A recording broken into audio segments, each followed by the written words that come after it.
दोस्तों, एक भीड़-भाड़ चौराहे से एक चमचमाती फॉर्च्यूनर कार गुजरने वाली थी, लेकिन चौराहे पर भारी जाम लगा हुआ था।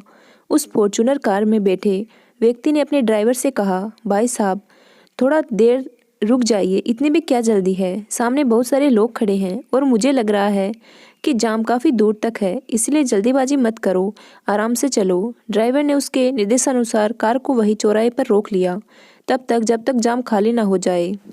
दोस्तों, आज की कहानी वाकई में दिल दहलाने वाली और सचेत भी करेगी, लेकिन दोस्तों, वीडियो में आगे बढ़ने से पहले अगर आप मेरे चैनल पर नए हैं तो कृपया चैनल को सब्सक्राइब कर ले और इस वीडियो को लाइक ज़रूर करें। आपके सपोर्ट से हमारा हौसला बढ़ता है और हम आपके लिए इसी तरह की अनोखी और महत्वपूर्ण कहानियाँ लाते रहेंगे। तो चलिए आज की सच्ची कहानी शुरू करते हैं। दोस्तों, 14 अगस्त 2015 की बात है।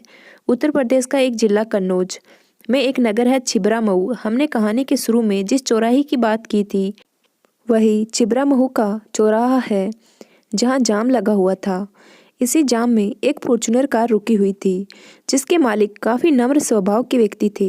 जब उन्होंने देखा कि उनकी गाड़ी के पास 3-4 महिलाएं खड़ी हैं जो बेहद गंदे और मैले कपड़े पहने हुए थे, उन्हें देखकर सत्येंद्र जी को लगा कि ये महिलाएं भीख मांगने वाली है, जैसे अक्सर चौराहों पर देखी जाती है। जैसे ही सत्येंद्र चौहान का ड्राइवर कार का शीशा नीचे करता है, सत्येंद्र जी अपनी जेब में हाथ डालते हैं और पर्स निकालकर उसमें से कुछ रुपए की गड्डी निकालते हैं। उन्होंने उन महिलाओं को 1,000 रुपये दे दिए। इसी दौरान सत्येंद्र चौहान ने देखा कि अब जाम खुल गया है, तो उन्होंने ड्राइवर से कहा, गाड़ी आगे बढ़ाओ। जैसे ही गाड़ी आगे बढ़ने लगती है, सत्येंद्र चौहान देखते हैं कि उनकी खिड़की के पास एक महिला खड़ी है जो लगातार खिड़की पर हाथ मार रही है और कह रही है, बाबूजी, हमें तो कुछ दिया ही नहीं। सत्येंद्र चौहान ने जब उसे देखा तो ऐसा लगा जैसे वह इस महिला को जानते हैं, पहचानते हैं, और सत्येंद्र चौहान तुरंत कार का शीशा नीचे करते हैं और वह महिला कार के पास चलकर आती है।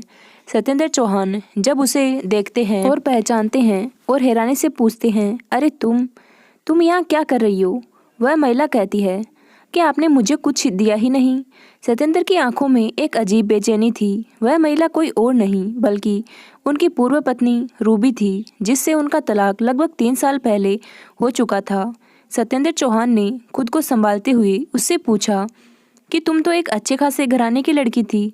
जब तलाक का केस हुआ था तो तुमने मेरे ऊपर लाखों रुपए का जुर्माना भी लगाया था और मैंने वह रकम तुम्हें दी थी। फिर ऐसा क्या हुआ कि आज तुम इस हालात में हो, दर-बदर की ठोकरें खा रही हो? रूबी ने एक पल के लिए चुप्पी साध ली और फिर बोली, सत्येंद्र, मैं आपको सब कुछ बताऊंगी, बस मुझे थोड़ा समय दीजिए। बिना कुछ और सवाल किए कहा, ठीक है, तुम मेरी कार में बैठ जाओ। फिर उन्होंने ड्राइवर से कहा, भाई साहब, पीछे का दरवाज़ा खोलिए। ड्राइवर ने तुरंत दरवाज़ा खोला और अगले ही क्षण रूबी कार में बैठ गई। जैसे ही रूबी कार में सवार होती है, चौराहे के आसपास मौजूद दुकानदारों की निगाहें उन पर टिक जाती है। वहाँ खड़े लोग एक अमीर और एक गरीब भिखारी के बीच इस अजीब मुलाकात को देखकर असमंजस में थे। उन्हें शक होने लगा कि कहीं यह व्यक्ति इस महिला को किसी गलत काम के लिए तो नहीं ले जा रहा। देखते ही देखते वहाँ लोगों की भीड़ इकट्ठा हो गई और सब एक दूसरे से पूछने लगे, क्या हो रहा है? यह अमीर आदमी इस महिला को क्यों लेकर जा रहा है? पूरा बाजार इस रहस्यमयी घटना को जानने के लिए उत्सुक हो गया था। सत्येंद्र ने जब यह देखा तो उन्होंने ड्राइवर से कहा, चलो यहाँ से निकले, ज़्यादा रुकना ठीक नहीं होगा। और इसी के साथ उनकी कार जाम से निकलकर धीरे धीरे आगे चलने लगी।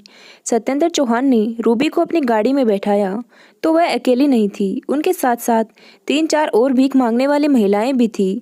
वह यह समझ नहीं पा रही थी कि रूबी एक अमीर आदमी की कार में क्यों बैठ रही है और उनका इस आदमी से क्या संबंध है। महिलाओं के मन में शक पैदा हो गया और वे आपस में धीरे धीरे चर्चा करने लगी। उनकी बातों ने जल्द ही तूल पकड़ लिया और 1 मिनट के अंदर यह खबर पूरे बाजार में फैल गई कि एक अमीर व्यक्ति किसी भिखारी महिला को अपनी कार में बैठाकर ले जा रहा है। बाजार में लोगों की भीड़ जमा हो गई और वह इस दृश्य को समझने की कोशिश करने लगे। कुछ लोग तो कह रहे थे कि कहीं यह महिला किसी अनहोनी की शिकार तो नहीं हो रही है। इनमें से कुछ लोगों ने उस महिला से पूछना शुरू किया कि वह कार में क्यों बैठी है और उसका इस व्यक्ति से क्या संबंध है। इस पर रूबी ने स्पष्ट किया, दरअसल यह मेरे तलाकशुदा पति सत्येंद्र चौहान साहब हैं। मुझे यह ज़बरदस्ती नहीं ले जा रहे हैं, बल्कि मैं खुद अपनी मर्जी से उनके साथ जाना चाहती हूँ। रूबी के इतना कहने पर कुछ लोग आश्वस्त हो गए, लेकिन बाजार में कानाफूसी और संदेह की हलचल अभी भी थी।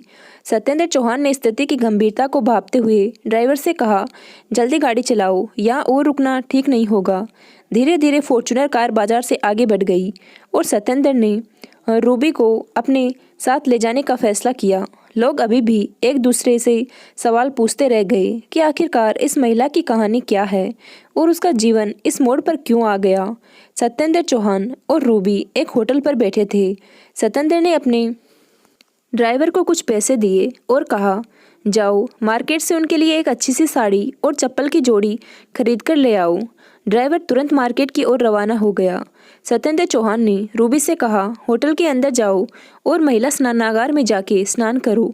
रूबी, जो पहले से काफ़ी हालात से टूट चुकी थी, चुपचाप होटल के स्नानागार में गई। स्नान के बाद वह खुद को तरोताज़ा महसूस कर रही थी। जब वह बाहर आई तो ड्राइवर उसके लिए नई साड़ी और चप्पल लेकर आ चुका था। सत्येंद्र ने उसे नई साड़ी पहनने के लिए कहा। रूबी ने साड़ी पहनी और जैसे ही वह बाहर आई, सत्येंद्र चौहान की नज़र उस पर ठहर गई। वह एक पल के लिए उसकी ओर देखा तो देखता ही रह गया। बदली हुई सूरत और उसके चेहरे की मासूमियत ने सत्येंद्र को पुरानी यादों में वापस खींच लिया। सत्येंद्र ने मन ही मन सोचा, हालात चाहे जैसे भी बदल गए हो, लेकिन रूबी का चेहरा और चाल बिल्कुल भी नहीं बदली। वह सिर्फ मजबूरी की मारी है। कुछ समय की चुप्पी के बाद सत्येंद्र ने रूबी से कहा, रूबी, मैं किसी ज़रूरी काम से दिल्ली जा रहा हूँ। अगर तुम मुझे थोड़ा सा समय दो तो मैं कल आकर तुमसे मिलूँगा। तुम मुझे अपना पता लिखकर दे दो ताकि मैं वहाँ से लौट के बाद तुमसे मुलाकात कर सकूं। रूबी ने बिना कुछ कहकर एक पर्ची पर अपना पता लिखा और सत्येंद्र को दे दिया। सत्येंद्र फिर दिल्ली के लिए रवाना हो गए। दिल्ली पहुंचकर उन्होंने दिन में अपना काम जल्द से जल्द निपटाने की कोशिश की ताकि वो वापस आकर रूबी से मिल सके। लेकिन उस रात जब वह होटल में सोने गए तो उनका मन बहुत बेचैन था। पुरानी यादें, रूबी की बदली हालात और उसके हालात उनके मन में बार बार घूम रहे थे। उधर रूबी की भी हालत कुछ ऐसी ही थी। उसने कभी भी सोचा नहीं था कि उसकी ज़िंदगी इस मोड़ पर आ जाएगी और अब अचानक उन दोनों का दोबारा मिलन उसे अजीब सी उलझन में डाल रहा था। दोनों के लिए वह रात काटना मुश्किल हो रही थी। सत्येंद्र की रात करवटें बदलते हुए सोते हुए बीती और रूबी की भी, जो कि चौराहे पर भीख मांगती थी, उसकी भी वह रात नहीं कट रही थी। बेचैनी और सवालों से भरी थी।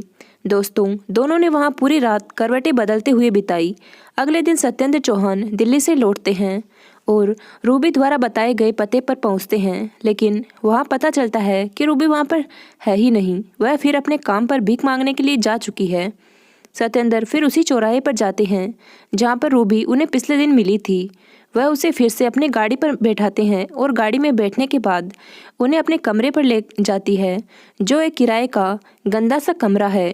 जब वह उसे कमरे में प्रवेश करते हैं तो देखते हैं कि एक बेड रखा हुआ है और बेड के ऊपर सत्येंद्र और रूबी की एक फ़ोटो टंगी हुई है। जैसे सत्येंद्र की नज़र उस फोटो पर पड़ती है, वह रूबी से पूछते हैं, हमारा तो तलाक 2-3 साल पहले हो चुका है। हम एकदम अलग अलग रास्तों पर चले गए थे। सब कुछ बंटवारा हो चुका था। कोर्ट में सब कुछ तय हो गया था। तुमने मेरे ऊपर हर्जाना लगाया था। वह 4 लाख भी मैंने तुम्हें दे दिए थे। तो यह आखिर तस्वीर क्यों लगा रखी है? दोस्तों, फिर रूबी फूट फूट कर रोने लगती है और कहती है, दरअसल मैं आपको तलाक भले ही दे दिया था, लेकिन उस तलाक के पीछे मेरी रजामंदी नहीं थी। मैं दरअसल आपको कभी तलाक देना ही नहीं चाहती थी। मैं आज भी आपको उतना ही प्यार करती हूँ जितना कि शादी के बाद किया करती थी। सत्येंद्र चौहान, जो इस जवाब से हैरान थे, कहते हैं, फिर तुमने मुझे तलाक क्यों दे दिया? तब तक वह पूरी कहानी बताती और कहती, दरअसल मेरे एक जीजा होते हैं, मेरे पिता और मेरा एक भाई भी है, सत्येंद्र, जो कि बिजनेसमैन थे। सत्येंद्र के पास बहुत सारी संपत्ति थी। तुम इकलौते बेटे थे और तुम्हारे पास काफ़ी धन भी था। जब हमारी शादी हुई थी तो मेरे घर वालों ने तुम्हारे घर का रिश्ता देखने के लिए भेजा था। उन्होंने देखा कि तुम्हारे पास सब कुछ भरा पूरा है और तुम बहुत ही बड़े रईस आदमी हो। रूबी की बात सुनकर सत्येंद्र चौहान का दिल भर आया। वह समझ गए कि रूबी के परिवार ने उनके धन दौलत के बारे में ही सोचा और यह सब उनके बीच की स्थिति को और भी जटिल बना रहा था। वह लोग सोचते हैं कि हमें चाहे जो करना पड़े, लेकिन लड़का इकलौता है, इसलिए हम शादी इसी के यहाँ करेंगे। और लास्ट में होता भी यही है। शादी सत्येंद्र चौहान से ही होती है। जब शादी हो जाती है तो क्योंकि जो जीजा थे वह बहुत ही लालची टाइप का आदमी था और जो कहता था वही सत्येंद्र चौहान के ससुराल में मान्य होता था, यानी रूबी के माता पिता और भाई मानते थे। जब रूबी दुल्हन बनकर सत्येंद्र चौहान के घर जा चुकी थी तो जैसे जैसे 1-2 साल रिश्ता चलता है, उसके बाद धीरे धीरे उसके जीजा, भाई, माँ बाप सब लोग रूबी को कहीं ना कहीं से चढ़ाने लगते हैं। वह बहकावे में आ जाती है और अपना घर खुद ही तोड़ने पर उतावली हो जाती है। स्थिति यहाँ तक पहुँच जाती है कि दोनों का आपस में तलाक हो जाता है। रूबी के जीजा को और रूबी के घर वालों को यानी उसके मायके वालों को पता ही था कि सत्येंद्र चौहान के पास पैसों की कोई कमी नहीं है, तो अगर मैं उनके ऊपर जुर्माना ठोकूं तो यह आराम से पैसे दे देंगे और उसे पैसे को लेकर हम अपनी ज़िंदगी अच्छी तरीके से गुजारेंगे। लेकिन रूबी को इस चीज़ की भनक नहीं थी कि यह लोग उसका घर बिगाड़ रहे थे, उसका घर फूंक रहे थे और उसके साथ धोखा कर रहे थे। रूबी अपने परिवार के दबाव में आकर धीरे धीरे बदलने लगी। रूबी अपने मम्मी पापा और अपने भाई के कहने पर यह सारा कृत्य करती थी और अंत में कोर्ट में दोनों का तलाक हो जाता है। रूबी अपनी परिवारजनों के कहने पर 4 लाख का जुर्माना सत्येंद्र चौहान पर ठोक देती है और सत्येंद्र चौहान भरे कोर्ट में 4 लाख रुपए अदा करके तलाक ले लेते हैं। इस प्रकार दोनों का संबंध विच्छेद हो जाता है। यह सारे पैसे रूबी के नाम से उसके खाते में आ जाते हैं और धीरे धीरे उसका जीजा कहता है, रूबी देखो अब तुम्हारा तलाक हो गया है तो तुम्हें अच्छी शादी कर दूंगा, लेकिन ऐसे तुमसे कोई शादी नहीं करेगा क्योंकि तुम तलाकशुदा हो। इसीलिए तुम्हें सबसे पहले एक छोटा सा घर बनाना होगा, एक प्लॉट या ज़मीन खरीदनी होगी ताकि कोई भी लड़का या परिवार लालच में आकर तुमसे शादी करने के लिए तैयार हो जाएं। उसका जीजा और उसके परिवार वाले उस प्लॉट के नाम पर 3 लाख रुपए ले लेते हैं, लेकिन अंत में उसे कुछ नहीं मिलता। धीरे धीरे वह सभी पैसे रूबी के खाते से निकाल लेते हैं। इस तरह रूबी अपने परिवार की बातों में आकर न केवल अपने पति को खो देती है बल्कि अपनी मेहनत की कमाई को भी अपने परिवार के हाथों खो देती है। और जब रूबी के पूरे पैसे ख़त्म हो जाते हैं तब तक उसका इकलौता भाई शादी कर लेता है। शादी होने के बाद जब उसकी पत्नी घर आती है तो वह रूबी से बहुत ज़्यादा जलन रखने लगती है और रूबी उसे फूटी आंखों भी नहीं सुहाती।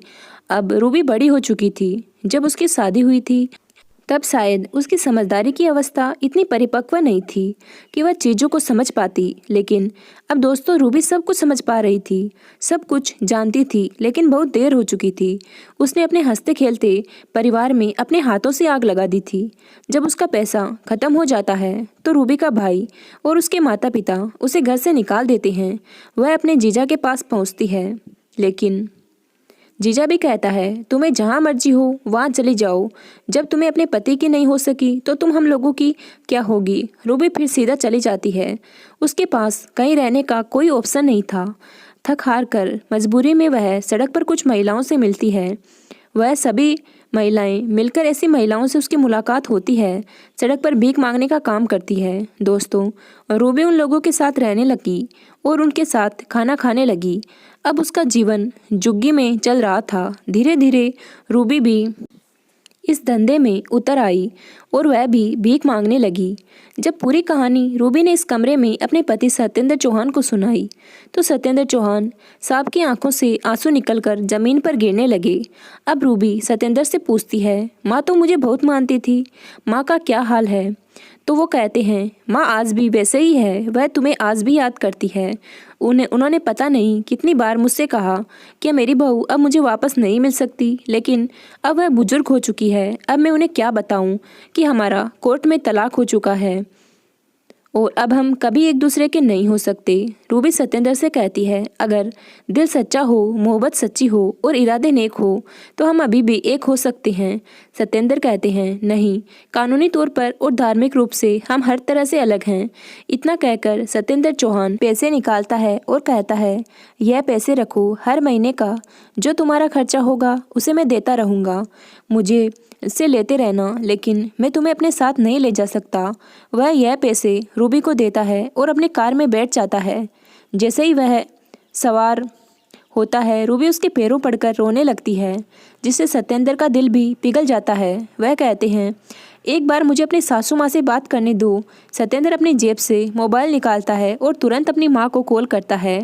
माँ, रूबी मिल गई, रूबी से बात करना है। जैसे ही उसकी माँ यह सुनती है कि उसकी बहू रूबी आज कितने दिनों बाद उसके बेटे से मिली है, वह तुरंत कहती है, बेटा मेरी बात कराओ, मुझे बहुत कुछ कहना है। सत्येंद्र अपने फ़ोन को रूबी के हाथ में देता है। अब सास और बहू दोनों एक दूसरे से काफ़ी बातें करती है।